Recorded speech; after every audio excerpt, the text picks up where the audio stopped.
ನಮಗೆ ಡೀಸೆಲ್ ಇಂಜಿನ್ಗಳು ತುಂಬಾ ಖುಷಿ ಕೊಡೋದು ಯಾವಾಗ ಅಂದ್ರೆ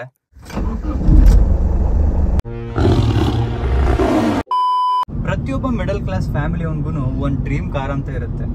ಅದು ಯಾವುದೇ ಕಾರ್ ಇರ್ಬೋದು. ಅದನ್ನ ತಗೊಂಡಾಗ ಅವನಿಗೆ ಆಗೋ ಖುಷಿ ಬೇರೆ ಯಾರಿಗೂ ಆಗಲ್ಲ. ಹಾಯ್ ಹೆಲೋ ಎಲ್ರಿಗೂ ನಮಸ್ಕಾರ. ಇವತ್ತಿನ ವಿಡಿಯೋಲಿ ನಾನು ನನ್ನ ಡ್ರೀಮ್ ಕಾರ್ ಹೋಂಡಾ ಸಿಟಿ ಏನಕ್ಕೆ ತಗೊಂಡೆ, ಹಾಗೆ ಇದ್ರದ್ದು ಏನೇನ್ ಫೀಚರ್ ಇದೆ ಅಂತ ನಾನು ನಿಮಗೆ ತಿಳಿಸ್ಕೊಡ್ತೀನಿ. ಈ ಫಿಗರ್ ಎಲ್ಲೋ ನೋಡ್ದಂಗೈತಲ್ಲ.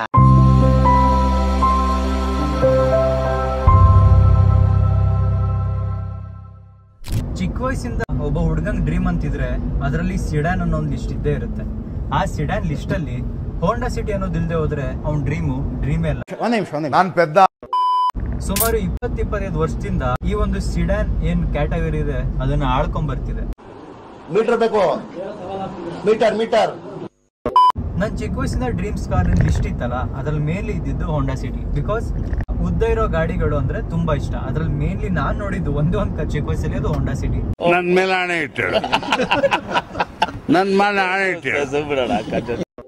ಅದೊಂದು ವಿಚಾರಕ್ಕೆ ನಾನು ಹೋಂಡಾ ಸಿಟಿನ ಪ್ರಿಫರ್ ಮಾಡಿದೆ.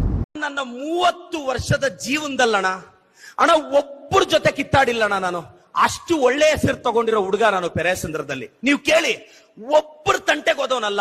ಸೊ ನೀವೇನಾದ್ರೂ ತಗೊಳಂಗಿದ್ರೆ ಏನ್ ಮಾಡ್ಬೇಕು, ಅಥವಾ ನೀವು ಸೆಕೆಂಡ್ ಹ್ಯಾಂಡ್ ಕಾರ್ ತಗೋಬಹುದಾ, ತಗೊಂಡ್ರೆ ಏನೇ ನೋಡ್ಬೇಕು ಅನ್ನೋದಕ್ಕೆ ನಿಮಗೆ ವಿಡಿಯೋಗಳು ಸಿಗುತ್ತೆ ಯೂಟ್ಯೂಬ್ ಅಲ್ಲಿ. ಅದನ್ನ ನಾನು ಹೇಳೋ ಅವಶ್ಯಕತೆ ಇಲ್ಲ. ಅದನ್ನ ನೀವು ಯೂಟ್ಯೂಬ್ ಅಲ್ಲಿ ಸರ್ಚ್ ಮಾಡಿದ್ರೆ ನಿಮಗೆ ಆರಾಮ್ಸೆ ಕೆಲವೊಂದು ವಿಡಿಯೋಸ್ ಗಳು ಸಿಕ್ಬಿಡುತ್ತೆ. ಏನೇನು ಕ್ರೈಟೀರಿಯಾ ನೋಡ್ಬೇಕು, ಏನೇನ್ ಮಾಡ್ಬೇಕು ಅಂತ. ಹೋಂಡಾ ಸಿಟಿ ಏನಕ್ಕೆ ಚೂಸ್ ಮಾಡಿದ್ರೆ ನನ್ನ ಹತ್ರ ಭರ್ಜರಿ ದುಡ್ಡು ಐತೆ ಅಂತ ಹಂಗೇನ್ ಕಾಲಿಂಗ್ ಮಾಡಿ ಇನ್ನು ಬೇಜಾನ್ ಬರೋದಿದೆ. ಹೋಂಡಾ ಸಿಟಿದು ಫೀಚರ್ಸ್, ಡಿಸೈನ್, ಇವೆಲ್ಲದ್ರ ಬಗ್ಗೆ ನಾನು ಮಾತಾಡಕ್ ಹೋಗ್ತೀನಿ ಇವತ್ತು. ನಾನು ಇದೇ ಕಣ್ಣಾಗ ನೋಡೇ ಬಿಡ್ತೀನಿ. ಗಾಡಿನ ಔಟ್ ಸೈಡ್ ಇಂದ ನೋಡಕ್ ಹೋದ್ರೆ ನಿಮ್ಗೆ ಯಾವುದೇ ರೀತಿ 2014 ಮಾಡೆಲ್ ಅಂತ ಅನ್ಸಕ್ ಹೋಗೋದೇ ಇಲ್ಲ. ಬಿಕಾಸ್ ಇವ್ರು ಕೊಟ್ಟಿರುವಂತ ಡಿಸೈನ್ ಸೈಡಿನ ನೋಡಿದ್ರೆ ಫ್ರಮ್ ವಿಂಡ್ ಶೀಲ್ಡ್ ಇಂದ ಬಾನಟ್ ತನಕ ಸೇಮ್ ಲೆಂತ್ ಅಂತಾನೆ ಅನ್ಸುತ್ತೆ. ಎಲ್ಲೂ ಕೂಡ ನಿಮ್ಗೆ ಅಷ್ಟೊಂದು ಡಿಫ್ರೆನ್ಸ್ ಅಂತ ಕಾಣಲ್ಲ. ಹಾಗೆ ಗಾಡಿ ಲೆಂತ್ ಇರೋದ್ರಿಂದ ಇಲ್ಲಿಂದ ಇಲ್ಲಿ ತನಕ ಒಂದು ಪ್ರೀಮಿಯಂ ಲುಕ್ ನ ಕೊಡುತ್ತೆ. ಸಿಡಾನ್ ಅಲ್ಲಿ ಇದು ಫ್ರಂಟ್ ಲೈನ್ ಅಲ್ಲಿ ಏನಕ್ಕೆ ನಿಲ್ಲುತ್ತಂತ ನಿಮ್ಗೆ ಇಲ್ಲಿ ಅರ್ಥ ಆಗುತ್ತೆ. ಅಗೇನ್ ಫ್ರಂಟಿಗೆ ಬಂದ್ವಿ ಅಂದ್ರೆ ಇಲ್ಲಿ ರೆಕ್ಟಾಂಗ್ಯುಲರ್ ಶೇಪ್ದು ಹೆಡ್ ಲ್ಯಾಂಪ್ ಗಳು ಸಿಗುತ್ತೆ. ಕ್ರೋಮ್ ಕೆಲವೊಬ್ರಿಗೆ ಇಷ್ಟ ಆಗುತ್ತೆ, ಕೆಲವೊಬ್ರಿಗೆ ಇಷ್ಟ ಆಗಲ್ಲ. ಬಟ್ ಅದು ಅವ್ರವ್ರಿಗೆ ಬಿಟ್ಟಿತ್ತು ಅಷ್ಟೇ. ನಿಮ್ಗೆ ಈ ಕಾರ್ ಯಾವುದೇ ಆಂಗಲ್ ಅಲ್ಲೂ ಔಟ್ಡೇಟೆಡ್ ಅಂತ ಅನ್ಸೋದೇ ಇಲ್ಲ. ಬಿಕಾಸ್ ಇದು ಆ ರೇಂಜಿಗೆ ಡಿಸೈನ್ ಕೊಟ್ಟಿದ್ದಾರೆ. ಹೆಡ್ಲೈಟ್ ಇಂದ ಹಿಡಿದು ಎಲ್ಲಾದ್ರಲ್ಲೂ ಅಟ್ರಾಕ್ಟಿವ್ ಅಂತ ಅನ್ಸುತ್ತೆ. ಬಾನಟ್ ಮೇಲಿರೋ ಸ್ಟೈಲ್ ಕೂಡ ನೀವು ನೋಡ್ಬೋದು. ಅದು ಕೂಡ ನಮ್ಗೆ ಸ್ಪೋರ್ಟಿ ಲುಕ್ ನ ಕೊಡುತ್ತೆ. 2014 ಮಾಡೆಲ್ ಅಲ್ಲಿ ಈ ರೇಂಜಿಗೆ ಡಿಸೈನ್ ಬಂದಿರೋದ್ರಿಂದಾನೆ ಹೋಂಡಾ ಸಿಟಿಗೆ ಒಂದೊಳ್ಳೆ ಫ್ಯಾನ್ ಬೇಸ್ ಇರೋದು. ಯಾರು ಮಾಡಕ್ ಸಾಧ್ಯ ಆಗಲ್ಲ. ಯಾವನ ಇದಲ್ಲಿ ಗಾಡಿದು ಮೇನ್ ಅಟ್ರಾಕ್ಟಿವ್ ಪಾರ್ಟ್ ಅಂತ ಅನ್ಸೋದು ನನಗೆ ಇದ್ರ ಟೇಲ್ ಲ್ಯಾಂಪ್. ಎಷ್ಟು ಮ್ಯಾಸಿವ್ ಆಗಿದೆ ಅಂತ. ಎರಡು ಕಡೆ ಈಕ್ವಲ್ ಆಗಿ ಸ್ಪ್ಲಿಟ್ ಆಗಿ ಮಧ್ಯ ಈ ಕ್ರೋಮ್ ಫಿನಿಶ್ ಬಂದಿರೋದು ಪ್ರೀಮಿಯಂ ಲುಕ್ ನ ಕೊಡುತ್ತೆ. ಹಾಗೆ ಇಲ್ಲಿ ನಿಮ್ಗೆ 2 ರಿಫ್ಲೆಕ್ಟರ್ ಕೂಡ ಕೊಟ್ಟಿದ್ದಾರೆ ಕೆಳಗೆ. ಆಲ್ಮೋಸ್ಟ್ ನಿಮ್ಗೆ BMW ಫೀಲ್ ಕೊಡುತ್ತೆ ಹಿಂದ್ಗಡೆಯಿಂದ. ID.Tech ಬಗ್ಗೆ ಮಾತಾಡಕ್ ಹೋದ್ರೆ ಇದು ಡೀಸೆಲ್ ಇಂಜಿನ್. ಸೊ ID.Tech ಇದ್ರೆ ಪೆಟ್ರೋಲ್ ಇಂಜಿನ್ ಅಷ್ಟೇ, ಬೇರೆ ಏನ್ ಡಿಫ್ರೆನ್ಸ್ ಇಲ್ಲ. ಅಂತೀನಿ, ದಯವಿಟ್ಟು ಹೇಳಿಕೆ ಬಿಟ್ಬೇಡಿ ಪ್ಲೀಸ್. ತುಂಬಾ ಜನಕ್ಕೆ ಹೋಂಡಾ ಸಿಟಿಲಿ ಜಸ್ಟ್ ಪೆಟ್ರೋಲ್ ಇಂಜಿನ್ ಇದೆ ಅಂತ ಅನ್ಕೊಂಡಿದ್ದಾರೆ. ಇದ್ರಲ್ಲಿ ಡೀಸೆಲ್ ಇಂಜಿನ್ ಕೂಡ ಇದೆ, ಅದೇ ID.Tech. ಅದ್ರ ಜೊತೆಗೆ ಹಿಂದ್ಗಡೆ ನೀವು ನೋಡ್ಬೋದು ಯಾವ ರೇಂಜಿಗೆ ಗ್ರೌಂಡ್ ಕ್ಲಿಯರೆನ್ಸ್ ಇದೆ ಅಂತ. ಹಿಂದ್ಗಡೆ ಸ್ವಲ್ಪ ಎದ್ದೇಳಿ ಕೆಳಗಡೆ ಡೌನ್ ಬಂದಿರೋದ್ರಿಂದ ಕ್ಲಾಸಿ ಲುಕ್ಕು, ಸ್ಪೋರ್ಟಿ ಲುಕ್ಕು ಎಲ್ಲ ಮಿಕ್ಸ್ ಆಗಿ ಸಕ್ಕತ್ತಾಗಿ ಕಾಣುತ್ತೆ. ಇದು ಮಿಡ್ ವೇರಿಯಂಟ್ ಇರೋದ್ರಿಂದ ನಿಮ್ಗೆ ಯಾವುದೇ ರೀತಿ ಮ್ಯಾಗ್ ವೀಲ್ಗಳು ಸಿಗಲ್ಲ. ಇಲ್ಲಿ ನಿಮ್ಗೆ ಕ್ರೋಮ್ ಫಿನಿಶ್ ಆಗಿರುವಂತ ಹ್ಯಾಂಡ್ಲ್ಗಳು ಸಿಗುತ್ತೆ. ನಾನ್ ತಗೊಂಡಾಗಿಂದ ಇವಾಗಿನ ತನಕ ಯಾವುದೇ ರೀತಿ ಪ್ರಾಬ್ಲಮ್ಗಳು ಫೇಸ್ ಮಾಡಿಲ್ಲ. ಬಿಕಾಸ್ ಈ ಕಾರ್ ಬಗ್ಗೆ ನನಗೆ ಗೊತ್ತಿರೋದ್ರಿಂದ ನನಗೆ ಏನೇ ಬಂದ್ರು ಮೇಂಟೈನ್ ಮಾಡುವಷ್ಟು ನಾಲೆಡ್ಜ್ ಇದೆ ಈ ಕಾರ್ ಬಗ್ಗೆ. ಅಷ್ಟೇ ನನಗೆ ಟೆನ್ಷನ್ ಅಂತ ಅನ್ಸಲ್ಲ, ತಲೆ ಬಿಸಿ ಆಗಲ್ಲ ಈ ಕಾರ್ ಬಗ್ಗೆ. ನನಗೆ ಇಷ್ಟು ಕಾನ್ಫಿಡೆನ್ಸ್ ಆಗಿದೆ ಅಂತಂದ್ರೆ I believe in my self. ನಾನು ಫಸ್ಟ್ ಟೈಮ್ ಈ ಗಾಡಿನ ಚೂಸ್ ಮಾಡಿದಾಗ ನಂಗೊಂದು ಸ್ವಲ್ಪ ಭಯ ಇತ್ತು, ಇದನ್ನ ಹೇಗೆ ಮೇಂಟೈನ್ ಮಾಡ್ತೀನೋ, ಇಷ್ಟು ಉದ್ದ ಇರುತ್ತೆ ಅಂತ. ಬಟ್ ಬರ್ತಾ ಬರ್ತಾ ಅಭ್ಯಾಸ ಆದ್ಮೇಲಿಂದ ನನಗೆ ಅಷ್ಟೇ ಪ್ರಾಬ್ಲಮ್ ಅಂತ ಅನ್ಸಲ್ಲ, ಉದ್ದ ಇದ್ರು. Thanks, love you. ಇದರ ಡಿಸ್ಅಡ್ವಾಂಟೇಜ್ ಅಂತ ನಾನು ಹೇಳಕ್ ಹೋಗಲ್ಲ, ಬಟ್ ಇದು ಸೌಂಡ್ ಅಂತೂ ಪಕ್ಕಾ ಮಾಡುತ್ತೆ. ಬಟ್ ಬೇರೆ ಸೆಡಾನಿಗೆ ಕಂಪೇರ್ ಮಾಡಿದ್ರೆ ಇದು ಸ್ವಲ್ಪ ಜಾಸ್ತಿನೇ ಸೌಂಡ್ ಮಾಡುತ್ತೆ. ನಾನು ಈ ಗಾಡಿ ತಗೊಂಡಾಗಿಂದ ಯಾವ್ದೊಂದು ವಿಚಾರದಲ್ಲಿ ಕಾಂಪ್ರಮೈಸ್ ಅಂತ ಆಗಿಲ್ಲ. ಗ್ರೌಂಡ್ ಕ್ಲಿಯರೆನ್ಸ್ ಇರ್ಲಿ, ಮೈಲೇಜ್ ಇರ್ಲಿ, ಸ್ಪೀಡ್ ಇರ್ಲಿ, ಪಿಕಪ್ ಇರ್ಲಿ, ಒಂಚೂರಾದ್ರೂ ಬೇಜಾರಂತ ಆಗಿಲ್ಲ. ನಾವು ಯಾವುದೇ ಗಾಡಿ ತಗೊಂಡ್ರು ಮೇನ್ ಆಗಿ ನೋಡ್ಬೇಕಾಗಿರೋದು ಬಾಳಿಕೆ, ಇಂಜಿನ್ ಕ್ವಾಲಿಟಿ. ಇವೆಲ್ಲ ಇದ್ಮೇಲೆ ಒಂದ್ ಗಾಡಿ ಎಂತದ್ದೇ ಇರ್ಲಿ, ಯಾವ ಡಿಸೈನ್ ಆದ್ರೂ ಇರ್ಲಿ, ಒಂದ್ ಪ್ರೈಮ್ ಸೆಡನ್ ಆಗಿ ನಿಲ್ಲದು. 1.5 ಲಕ್ಷ ಡ್ರಿವನ್ ಆಗಿರೋ ಗಾಡಿ 2014 ಮಾಡಲ್ಲು. ಬಟ್ ಆದ್ರೂ ಪಿಕಪ್ ಇರ್ಲಿ, ಯಾವ್ದ್ರಲ್ಲೇ ಕಾಂಪ್ರಮೈಸ್ ಅನ್ನೋದು ಇಲ್ಲ. ಅಷ್ಟು ಚೆನ್ನಾಗಿ ಓಡುತ್ತೆ, ಅಷ್ಟೇ ಮಜಾ ಕೊಡುತ್ತೆ ಗಾಡಿ ಹೊಡಿಬೇಕಾದ್ರೆ. ಗಾಡಿ ತಗೊಳ್ಳೋ ವಿಚಾರದಲ್ಲಿ ನಾನ್ ಪ್ರಿಫರ್ ಮಾಡೋದು ಸೆಕೆಂಡ್ ಹ್ಯಾಂಡ್. ಬಿಕಾಸ್ ಶೋರೂಮ್ ಗಾಡಿಗೆ ನಮಗೆ ಬೀಳೋ ಟ್ಯಾಕ್ಸ್ ಅಲ್ಲೇ ಒಂದ್ ಗಾಡಿ ಬಂದ್ಬಿಡುತ್ತೆ. ಈ ತರ ಒಂದು ಮ್ಯಾಟ್ರೇ ನಮಗ್ ಗೊತ್ತಿಲ್ವಲ್ಲಣ್ಣ. ಅದಕ್ಕೆ ಸೆಕೆಂಡ್ ಹ್ಯಾಂಡ್ ಗಾಡಿ ತಗೊಳ್ಳಿ. ನಿಮ್ಗೇನಾದ್ರೂ ಡೀಲರ್ ಮೇಲೆ ನಂಬಿಕೆ ಇದೆ ಅಂದ್ರೆ ಆಫ್ಲೈನಿಗೆ ಹೋಗಿ ಒಂದ್ ಮೀಡಿಯೇಟರ್ನ ಹಿಡೀರಿ, ಅವರಿಂದ ತಗೊಳ್ಳಿ. ಬೇಡ ನನಗೆ ಸ್ವಲ್ಪ ದುಡ್ಡೋದ್ರೂ ನನಗೆ ಕಂಪ್ನಿ ವೈಸ್ ವಾರಂಟಿ ಗ್ಯಾರಂಟಿನೇ ಬೇಕು ಅನ್ನೋದಿದ್ರೆ ಅದಕ್ಕೂ ಪ್ಲಾಟ್ಫಾರ್ಮ್ ಗಳಿದೆ. ಸ್ಪಿನ್ನಿ ಇದೆ, ಕಾರ್ಸ್ 24 ಇದೆ. ಅದು ಬೇಡ ನನಗೆ ಕಾರ್ ಬಗ್ಗೆ ನೀಟಾಗಿ ಗೊತ್ತಿದೆ, ನಾನು ಕರೆಕ್ಟ್ ಆಗಿ ತಿಳ್ಕೊಂಡು ನಾನೇ ತಗೊಂತೀನಿ ಅನ್ನೋದಾದ್ರೆ ಬೆಸ್ಟ್ OLX. ಏನಕ್ಕೆ ಅಂದ್ರೆ ಯಾವ್ದೇ ರೀತಿ ಮೀಡಿಯೇಟರ್ಗಳು ಆಡ್ ಹಾಕಿರಲ್ಲ. ಆಡ್ ಹಾಕಿರ್ತಾರೆ, ಇಲ್ಲ ಅಂತಲ್ಲ, ಬಟ್ ಮ್ಯಾಕ್ಸಿಮಮ್ ಹಾಕಿರಲ್ಲ. ಓನರ್ ಗಾಡಿ ಹಾಕಿರ್ತಾರೆ. ಮಿನಿಮಮ್ ಅಂದ್ರೆ ಒಂದು 50,000ದಿಂದ 60,000 ಅಲ್ಲೇ ಸೇವ್ ಆಗ್ಬಿಡುತ್ತೆ. ಅಲ್ಲಿ ನಮಗೆ ಮೀಡಿಯೇಟರ್ಗೆ ಹೋಗೋ ದುಡ್ಡು ಅಥವಾ ಯಾವುದೇ ರೀತಿ ಮೇಂಟೆನೆನ್ಸ್ ಹೋಗೋ ದುಡ್ಡು ನಮ್ಗಲ್ಲಿ ಸೇವ್ ಆಗುತ್ತೆ. ಮೈಲೇಜ್ ವಿಚಾರಕ್ಕೆ ಬಂದ್ರೆ ನಾನು ಆಲ್ಮೋಸ್ಟ್ ಅಷ್ಟೊಂದು ಟ್ರಾಫಿಕ್ ಇರೋ ರೋಡಿಗೆ ಹೋಗಲ್ಲ. 19.3 km/ಲೀಟರ್ ತೋರಿಸ್ತಿದೆ. ಸೊ ಆವರೇಜ್ ಇದು. ಆಲ್ಮೋಸ್ಟ್ ನಾನು ಟ್ರಾಫಿಕ್ ಅಲ್ಲಿ ಹೋದೆ ಅಂದ್ರೂ ಇದು 17 to 18 ಆ ರೇಂಜ್ ಅಲ್ಲೇ ಕೊಡುತ್ತೆ ಹೊರತು ಅದಕ್ಕಿಂತ ಕಮ್ಮಿ ಅಂತೂ ಕೊಡಲ್ಲ. ಈ ಒಂದು ವಿಚಾರದಲ್ಲೂ ಹೋಂಡಾ ಸಿಟಿ ಮೇಲ್ ನಿಲ್ಲುತ್ತೆ. ಮೇಂಟೆನೆನ್ಸ್ ತುಂಬಾ ಜನ ಹೇಳ್ತಾರೆ ಡೀಸೆಲ್ ವೆಹಿಕಲ್ ಮೇಂಟೆನೆನ್ಸ್ ಜಾಸ್ತಿ ಅದು ಇದು ಅಂತ. ನಾನೇನ್ ಹೇಳ್ತೀನಿ ಅಂದ್ರೆ ನಿಮ್ಗೆ ಇಷ್ಟ ಆಗುತ್ತಾ ಗಾಡಿ ತಗೊಳ್ಳಿ, ಮೇಂಟೈನ್ ಮಾಡಿ. ಅದನ್ ಬಿಟ್ಟು ಪೆಟ್ರೋಲ್ ಇಂಜಿನ್ ಚೆನ್ನಾಗಿ, ಡೀಸೆಲ್ ಇಂಜಿನ್ ಚೆನ್ನಾಗಿ ಅಂತ ನಾನು ಯಾವತ್ತೂ ಹೇಳಕ್ ಹೋಗಲ್ಲ. ಗಾಡಿ ಗಾಡಿನೇ, ಅದು ಪೆಟ್ರೋಲ್ ಇಂಜಿನ್ ಆಗ್ಲಿ, ಡೀಸೆಲ್ ಇಂಜಿನ್ ಆಗ್ಲಿ. ಒಪ್ತೆ ಕಡೆ ಒಪ್ತೆ. ನಿನ್ ಮನ್ಸು ಎಷ್ಟು ಪರಿಶುದ್ಧವಾಗದು ಅಷ್ಟು ನೀ ಚೆನ್ನಾಗಿ ಬದುಕ್ತೀಯ. ಕ್ರಾಸ್ ಚೆಕ್ ಮಾಡಕ್ಕೆ ಬಿಲ್ಡ್ ಕ್ವಾಲಿಟಿ ಬಗ್ಗೆ ಮಾತಾಡಕ್ ಹೋದ್ರೆ ಈ ಗಾಡಿ ಡೋರ್ದು ಆ ಸೌಂಡ್ ಅಲ್ಲಿ ನಿಮಗೆ ಗೊತ್ತಾಗ್ಬಿಡುತ್ತೆ. ಹೇಳದ್ನಲ್ಲ ತಪ್ಪು ತಿಳ್ಕೊಳ್ಳಲ್ಲ ಅಂತ. ಒಂದ್ಸಲ ತಿಳ್ಕೊಂಡ್ ನೋಡು, ಒಳ್ಳೆ ಇರ್ಲಿ ತಿಳ್ಕೊಳ್ಳು. ಗಾಡಿದು ಇಂಟೀರಿಯರ್ ಬಗ್ಗೆ ಮಾತಾಡಕ್ ಹೋದ್ರೆ ನೀವು ಇಲ್ಲಿ ನೋಡ್ಬೋದು ಯಾವ ರೇಂಜಿಗೆ ಸ್ಪೇಸ್ ಇದೆ ಅಂತ. ಇಲ್ಲಿ 4 ಕಡೆ ಪವರ್ ವಿಂಡೋ ಇದೆ. ಇಲ್ಲಿ ನಿಮಗೆ ಆಟೋ ಲಾಕ್ ಅನ್ಲಾಕ್ ಸಿಸ್ಟಮ್ ಇದೆ. ಮಿರರ್ ಅಡ್ಜಸ್ಟಬಲ್ ಆಪ್ಷನ್ ಕೂಡ ಇದೆ. AC ವೆಂಟಿಲೇಷನ್ ಇದೆ. ಇದು of the market music system, ಹಾಗೆ ಟೆಂಪ್ರೇಚರ್ ಕಂಟ್ರೋಲ್ ಇದೆ. ಇಲ್ಲಿ ನಮಗೆ ಮೇನ್ಲಿ ಇಷ್ಟ ಆಗೋದೇನು ಅಂದ್ರೆ ಸ್ಟೇರಿಂಗ್ ಏನಿದೆ ಅಲ್ಲ, ಅಡ್ಜಸ್ಟಬಲ್ ಕೊಟ್ಟಿದ್ದಾರೆ. ಇದರಲ್ಲಿ ಟೆಲಿಸ್ಕೋಪಿಕ್ ಇಲ್ಲ, ಬಟ್ ಅಡ್ಜಸ್ಟಬಲ್ ಇದೆ. ಹಾರನ್ ನೀವು ಕೇಳಬೇಕು ಅಂದ್ರೆ ಡೀಸೆಂಟ್ ಆಗೇ ಇದೆ ಹಾರನ್ ಕೂಡ. ಬರೀ ಇಂಥದೆಯ.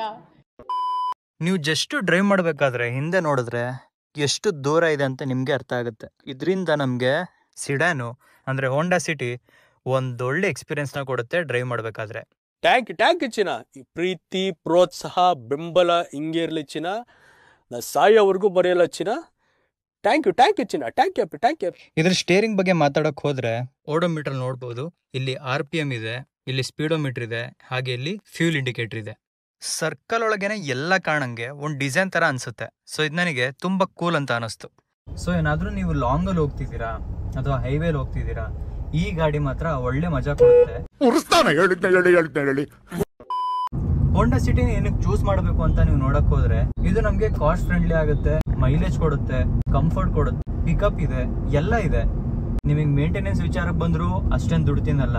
ನೀವ್ ಯಾವ್ದೇ ರೀತಿ ಏನೇ ಮಾಡ್ಸಿದ್ರು ಬಜೆಟ್ ಫ್ರೆಂಡ್ಲಿ ಆಗಿ ಇರುತ್ತೆ. ದುಡ್ಡಂದಿಲ್ಲ ಅತ್ತೆ, ಇಲ್ಲಾಂದ್ರೆ ಏನ್ ಬೇಕಾದ್ರೂ ಮಾಡ್ಬೋದಿತ್ತು. ತುಂಬಾ ಜನ ಕನಸ್ತಿರ್ಬೋದು ಈ ಗಾಡಿಗಳನ್ನ ಯೂಟರ್ನ್ ನೋಡಿಯೋದು ತುಂಬಾ ಕಷ್ಟ ಅಂತ.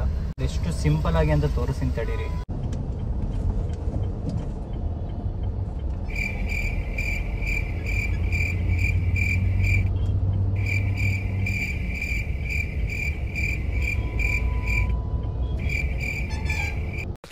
seconds later.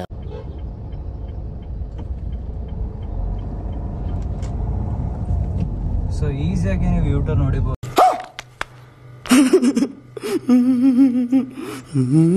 ನಾನು ಹೇಳೋದೇನು, ಸ್ಟಾರ್ಟಿಂಗ್ ಗಾಡಿ ತಗೊಂಡಾಗ ಹಿಂದ್ಗಡೆ ಎಷ್ಟು ಡಿಸ್ಟೆನ್ಸ್ ಇದೆ ಅಂತ ನೀವು ತಿಳ್ಕೊಳ್ಳಿ. ಬಿಕಾಸ್ ನಿಮ್ಗೊಂದೊಂದ್ಸಲಿ ತುಂಬಾ ದೂರ ಅಂತ ಅನಿಸ್ಬೋದು, ದೂರ ನಿಲ್ಸ್ಬಿಡ್ತೀರಾ, ಹತ್ರ ಅಂತ ಅನ್ಸಕ್ ಹೋಗಿ ಗುದ್ಕೊಂಡ್ಬಿಡ್ತೀರಾ. ಸೊ ಅದಕ್ಕೆ ಆದಷ್ಟು ನೀವು ಈ ಗಾಡಿನ ಅರ್ಥ ಮಾಡ್ಕೊಳ್ಳಿ.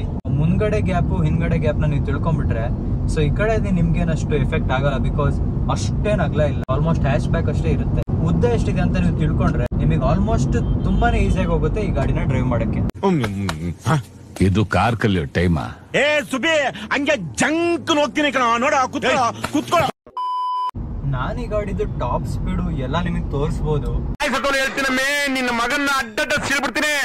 ಮೊದ್ಲೇ ಹೇಳ್ತಾ ಇದೀನಿ, ಈ ನನ್ನ ಮಗ ಮನೆಗೆ ಬತ್ತನ ಬರಲ್ಲ ಕೇಳ. ಸೊ ಅದಕ್ಕೆ ಈ ಗಾಡಿ ಟಾಪ್ ಸ್ಪೀಡ್ ನ ನೀವು ಆನ್ಲೈನ್ ಅಲ್ಲೇ ತಿಳ್ಕೊಳ್ಳಿ.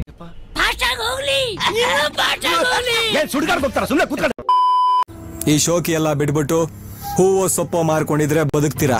ಜನನ ಆಗಿದೆ, ಮರಣದ ಡೇಟ್ ಬರ್ದ್ಬಿಡ್ತೀನಿ. ಈ ವಿಡಿಯೋ ಮಾಡ್ಬೇಕಾದ್ರೆ ನಾನ್ ಡ್ರೈವ್ ಮಾಡಿರೋದು ಆಲ್ಮೋಸ್ಟ್ 7 ಕಿಲೋಮೀಟರ್ಸ್. ಈ 7 ಕಿಲೋಮೀಟರ್ಸ್ ಅಲ್ಲಿ ಆವರೇಜ್ ಲೆಕ್ಕದಲ್ಲಿ ತಗೊಂಡ್ರೆ ಇದು ನಮಗೆ ಕೊಟ್ಟಿರೋದು 19 ಕಿಲೋಮೀಟರ್ ಪರ್ ಲೀಟರ್, ಅಂದ್ರೆ 19 ಆವರೇಜ್ ಅಲ್ಲಿ ಕೊಟ್ಟಿದೆ. ನನಗಂತೂ ಈ ಜೀವನವೇ ಬೇಸರವಾಗಿ ಹೋಗ್ಬಿಟ್ಟಿದೆ.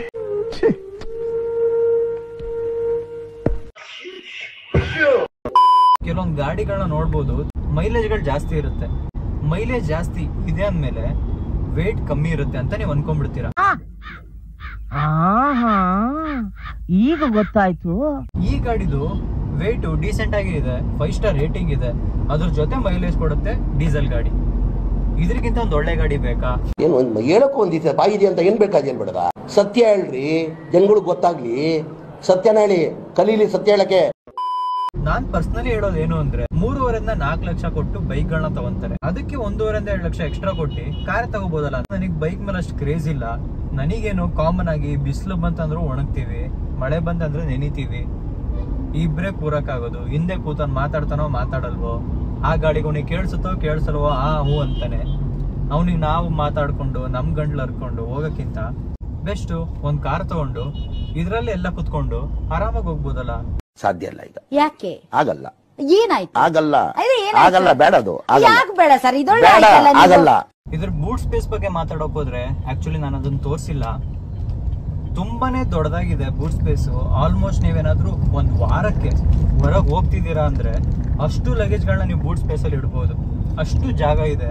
ಅಫ್ಕೋರ್ಸ್ ಸಿಡಾನ್ ಅಂದ್ಮೇಲೆ ಲಗೇಜ್ ಇಡಕ್ಕೆ ಜಾಗ ತುಂಬಾ ಜಾಸ್ತಿನೇ ಇರುತ್ತೆ.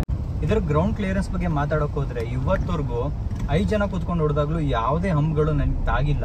ಈ ರೇಂಜಿಗೆ ಹಂಪ್ ಇತ್ತು ಅಂದ್ರೆ ಕರ್ವಲ್ ಹೊಡೆದ್ರೆ ತಾಗಲ್ಲ, ಬಟ್ ಸ್ಟ್ರೇಟ್ ಹೋದ್ರೆ 100% ತಾಗಲ್ಲ. ನಾನು ಹೇಳ್ದೆ ಅಲ್ಲ, ಲೌಡಾನು ಆಗಲ್ಲ ಅಂತ. ಈ ಗಾಡಿ ಟ್ರಾಫಿಕ್ ಅಲ್ಲಿ ಇರ್ಲಿ ಯಾವ್ದಲ್ಲೇ ಇರ್ಲಿ ಈಸಿಯಾಗಿ ನೀವು ಡ್ರೈವ್ ಮಾಡಬಹುದು. ಏನಕ್ಕೆ ಅಂದ್ರೆ ನಿಮ್ಗಷ್ಟು ಲಾರ್ಜ್ ಅಂತ ಫೀಲೇ ಕೊಡಲ್ಲ ಗಾಡಿ ನೀವು ಡ್ರೈವ್ ಮಾಡ್ಬೇಕಾದ್ರೆ.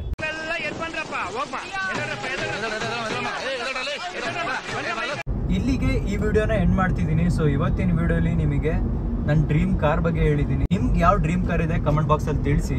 ಆದಷ್ಟು ಬೇಗ ಅದನ್ನ ನಿಮಗೆ ತಗೊಳಂಗಾಗ್ಲಿ. ನಿನ್ ಮನ್ಸು ದೊಡ್ಡದು, ನೀನು ಆ ಥರ.